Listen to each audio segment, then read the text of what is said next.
ඔන්න අද මම රසම රස මාරි බිස්කට් පුඩින් එකක් හදාගන්න විදිහ තමයි ඔයාලට කියලා දෙන්න හදන්නේ.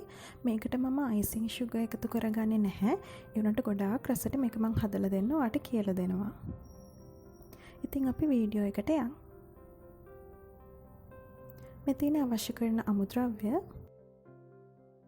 මුලින්ම මම භාජනයක් අරගෙන මේකට කොකෝ පවුඩර් මේස හැඳි 5ක්, ඒ වගේම පිටි මේස හැඳි 4ක්, ඒ වගේම මං ගාව සීනි තියෙනවා ග්‍රෑම් 120ක් මම මේක එකතු කරගන්නවා.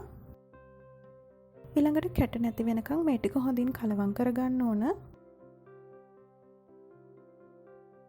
ඊළඟට මං ගාව තියෙන කිරි වලින් කිරි මිලිලීටර් 50ක් පමණ එකතු කරගෙන ආයිමත් මේක ක්‍රීම් එකක් වගේ වෙනකන් හොඳට කලවම් කරගන්නවා. කැට මුකුත් නැති වෙන්න.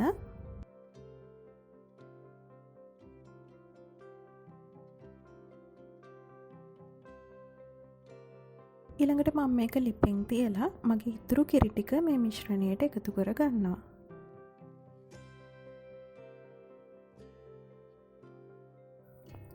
ඊට පස්සේ ලිප ඔන් කරලා අඩු ගින්දරේ මේ මිශ්‍රණය කලවම් කර ගන්න ඕන.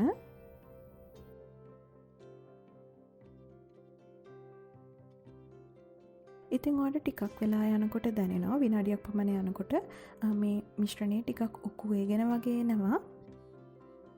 විනාඩි 2කට විතර පස්සේ මං ගාව තියෙන බටර් මේස හැඳි 2ක් මම ඒක එකතු කරගන්නවා. ඊළඟට බටර් ටිකත් මේ මිශ්‍රණයත් එක්ක හොඳින් කලවම් කරගන්න ඕන. ඊළඟට විනාඩි 3ක් විතර යනකොට මේ විදිහට මිශ්‍රණය අපිට දකින්න පුළුවන්. මේ වෙලාවේදී ලිප ඕෆ් කරලා ආයිමත් මේක විනාඩියක් විතර හොඳින් කලවම් කරගන්න ඕන. ඉතින් අපි චොක්ලට් මිශ්‍රණය දැන් හදාගෙනයි තියෙන්නේ. එතකොට මේ තියෙන අපේ චොක්ලට් මිශ්‍රණය.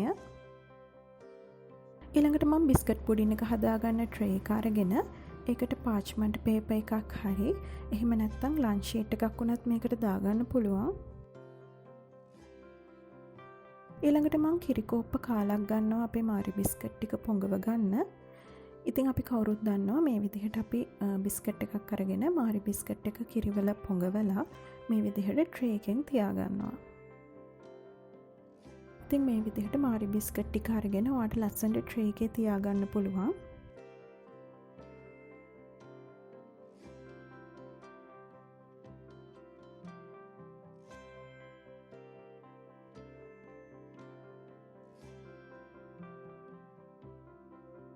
ඊළඟට මම චොක්ලට් මිශ්‍රණයෙන් ටිකක් අරගෙන මේ විදිහට මාරි බිස්කට් ලේයර් එක උඩින් එකතු කරගන්නවා. ඊට පස්සේ ඒක හොඳට තුනී කරගන්න ඕන. දැන් මම මේ හදන්නේ මගේ තුන්වෙනි ලේයර් එක. කලින් විදිහටම මාරි බිස්කට් කිරිවල පොඟවලා මේ විදිහට අපි පිළිවෙලට ලස්සනට තියාගන්නවා.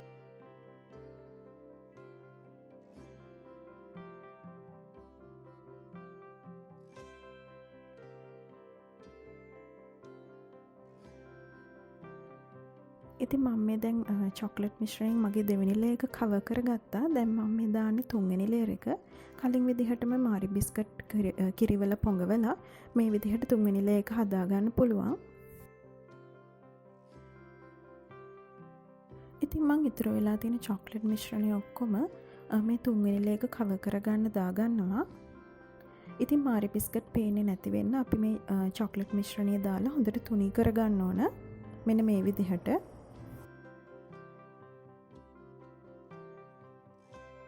ඉතින් ඔය කැමති නම් මේක ඇතුළට කජු මුද්‍රස් බලන් එහෙමත් එකතු කරගන්න පුළුවන්. ඉතින් මේ වෙලාවේදී මම මේක ශීතකරණයේ තියෙනවා පැය 4-5ක් පමණ කාලයක්. ඉතින් මේ තියෙන්නේ මගේ මාරි බිස්කට් පුඩින් එක පැය 5කට පස්සේ මම මේක මෝල්ඩ් එකෙන් ඉවත් කරගන්නවා.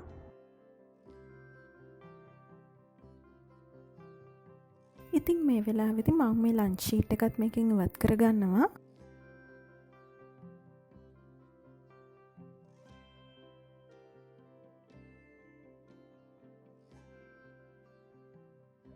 ඉතින් ඔයාලට කැමති නම් මේකට කජු එකතු කරගන්න පුළුවන් ඩෙකොරේට් කරන්න. එහෙම නැත්නම් මුද්‍රස් බලන් හරි මම මේ වෙලාවේදී මාරි බිස්කට් කුඩු කරලා හදාගෙන තියෙනවා. ඒ ටික තමයි මම මේක ඩෙකොරේට් කරන්න භාවිතා කරන්නේ. ඉතින් අපි කෑල්ලක් කපලා බලමු මේ වෙලාවේදී. මේක අයිසිං ෂුගර් නැතුව හදන රස මාරි බිස්කට් පුඩින් එකක්. ඉතින් ඔය අයිසිං ෂුගර් වලට කැමති නැත්නම් මේ විදිහට අනිවාර්යෙන් try කරලා බලන්න. මේක ගොඩාක් රසයි. ඉතින් මගේ වීඩියෝ එක බලුවට ඔයාලට ගොඩක් ස්තුතියි. අනිවාර්යයෙන්ම මගේ channel එක subscribe කරන්නත් අමතක කරන්න එපා. තවත් රස රෙසිපි එකකින් අපි ආයේ හමු වෙමු.